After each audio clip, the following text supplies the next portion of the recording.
Pre ডায়াবেটিসে কিন্তু আসলে কোনো সিমটম থাকে না এবং আমাদের বাঙালি কমিউনিটির মানুষের ভিতরে একদম খুবই কমন একটি ধারণা যে যেহেতু কোনো সিমটম নেই সুতরাং আমি রিস্ক ফ্রি, আমার কোনো ভয় নেই। কিন্তু আসলে ভয় পেতে হবে।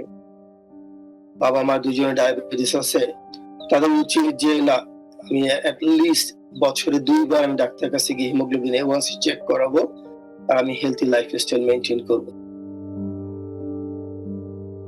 আমরা জানি যে প্রি ডায়াবেটিস কিন্তু আসলে রিভার্স করা সম্ভব।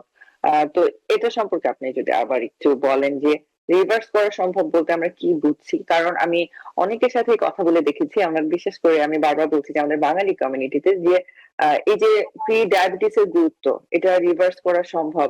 এই জিনিসগুলোর প্রতি আসলে কেন যেন আমরা ঠিক বুঝতে পারি না যে এটার গুরুত্বটা কি, আমার দায়িত্বটা কি, বা কেন আসলে আমার কনসার্ন হওয়া উচিত এবং কেন এটা আসলে গুরুত্বের সাথে আমাদের দেখা উচিত।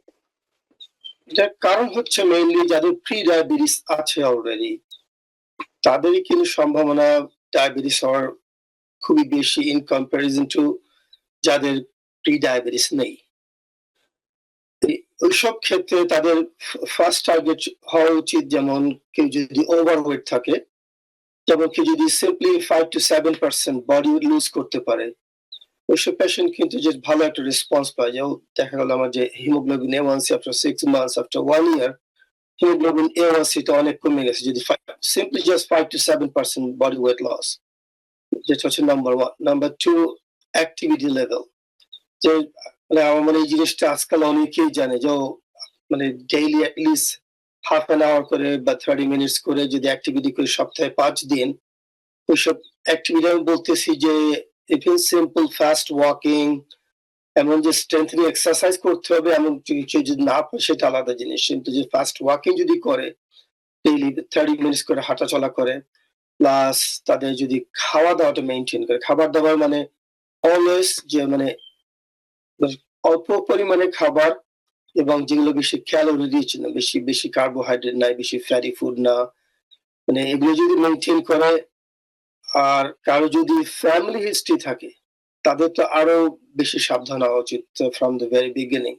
যে বাবা মা দুজনে ডায়াবেটিস আছে, তাদের উচিত যে না, আমি অ্যাট লিস্ট বছরে ২ বার আমি ডাক্তারের কাছে গিয়ে হিমোগ্লোবিন A1C চেক করাবো আর আমি হেলথি লাইফস্টাইল মেইনটেইন করব। হেলথি লাইফস্টাইল আমি যেটা আবার রিপিট করতেছি যে মানে ওয়েট কেউ যদি ওভারওয়েট হয়, যেমন আমরা যেটা জানি যে বডির মানে BMI যেটাকে বলি, বডি মাস ইনডেক্স, মানে একজনের হাইট অনুসারে কতটুকু তাদের ওয়েট হওয়া উচিত। কারণ যদি কেউ যদি ওভারওয়েট হয় বা ওবিস হয়, যেটা তাদের ক্ষেত্রে at least 5 to 7% weight loss is highly recommended, যেটা যদি ডায়াবেটিস প্রিভেনশন করতে চায়। আমরা ম্যাক্সিমাম টেন্ডেন্সি থাকে আমি একটা ঔষধ খাবো, সেটাও আমাকে প্রিভেন্ট করতে পারবে। হ্যাঁ, মেটফর্মিনের মানে রিকমেন্ডেশন আছে যাদের ফর যার যদি প্রি ডায়াবেটিস হয়, লো ডোজ মেটফর্মিন খাইলে তাদের কিছুটা হ্যাঁ অবশ্যই কাজে লাগে। কিন্তু ওষুধের আগে কিন্তু লাইফস্টাইল কামস অলওয়েজ ফার্স্ট। যে না, আমি আমার খাবার দাবারটা ভালো মতো মেনটেন করবো, না আমি ডেইলি এক্সারসাইজ করবো, আমার যদি ওভারওয়েট থেকে ওয়েট লস করবো, এগুলো হচ্ছে মেইন জিনিস। আর যাদের গ্যাস্ট্রেশন ডায়াবেটিস আছে তাদের সেম জিনিস। ফ্যামিলি হিস্ট্রি গ্যাস্ট্রেশন ডায়াবেটিস যাদের আছে, প্রেগন্যান্সির সময় যেটা ডায়াবেটিস থেকে থাকে, তো তাদের উচিত এইসব জিনিস মানে বেশি স্ট্রংলি মেইনটেইন করা। এগুলো প্রিভেনশনের ক্ষেত্রে মেইনলি। আর কেউ যদি না আমি ডাক্তার কাছে গেলাম না, আমি তো জানি আমার A1C আছে এখন 6.1, ভালোই তো আছে, কিন্তু বাট মেইন সমস্যা হচ্ছে কি প্রি ডায়াবেটিস কিন্তু খুব একটা সিমটম আমি বলবো নাই বললেই চলে টোটালি। মানে ফুল ব্লোন ডায়াবেটিস এ যেমন পেশেন্ট ওয়েট লস করে বা ঘন ঘন প্রস্রাব হয় বা অনেক সময় বেশ টায়ার্ড লাগে, এক্সকিউজ মি, প্রি ডায়াবেটিস কিন্তু এই ধরনের কোনো সিমটমস আমি বলবো নাই বললেই চলে টোটালি। এই জন্য লট অফ পিপল তারা যদি কোনো রুটিন চেক আপে না যায় বা মানে এটলিস্ট মানে সিম্পল আমি যেটা বললাম যাদের রিস্ক ফ্যাক্টর গুলো আছে, family history, gestational diabetes, obesity, তারা উচিত এট লিস্ট বছরে ২ বার ডাক্তারের শরণাপন্ন হওয়া, যাতে মানে তারা এই জিনিসটা চেক আপ করাতে পারে এবং যারা প্রিভেনশনের মানে প্রয়োজনীয় ব্যবস্থা নিতে পারে। আদারওয়াইজ দেখা গেল আমাদের কাছে পেশেন্ট আসে ৫ বছর ৭ বছর ডাক্তার কাছে কোনোদিন যায়নি, কিন্তু বলছে হ্যাঁ আমার A1C ছিল আমার হ্যাঁ, 5.7 ছিল, 5.8 ছিল 5 বছর আগে। কিন্তু পেশেন্ট আসলে এখন ফুল ব্লোন ডায়াবেটিস হয়ে গেছে অলরেডি। কারণ এর মধ্যে কোনো ফলো আপ ছিল না, লাইফস্টাইল ভাবে মেইনটেইন করেনি। এটা বেশ কমন। মানে যে আমি বলবো অহরহ হচ্ছে এই জিনিসটা। কিন্তু যেটা আমরা আসলে ইজিলি বুঝতে সম্ভব প্রিভেন্ট করা। জি, অসংখ্য ধন্যবাদ। আমাদের কমিউনিটিতে আমি দেখেছি যে খুব কমন একটি আ ইস্যু বা একটি সিচুয়েশন।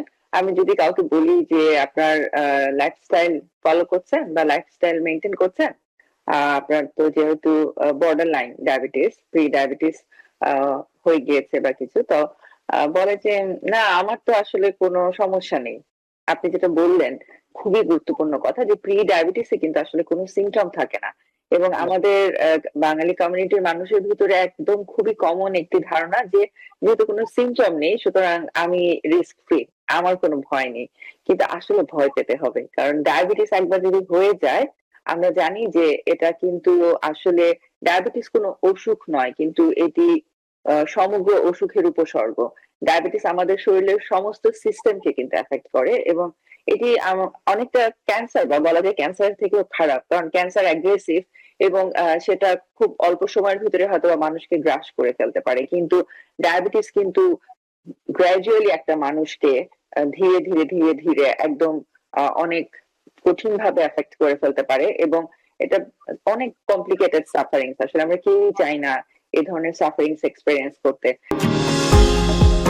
নিউ ইয়র্ক থেকে সম্প্রচারিত টিভিএন 24 টেলিভিশন বিশ্বজুড়ে বাঙালির কণ্ঠস্বর।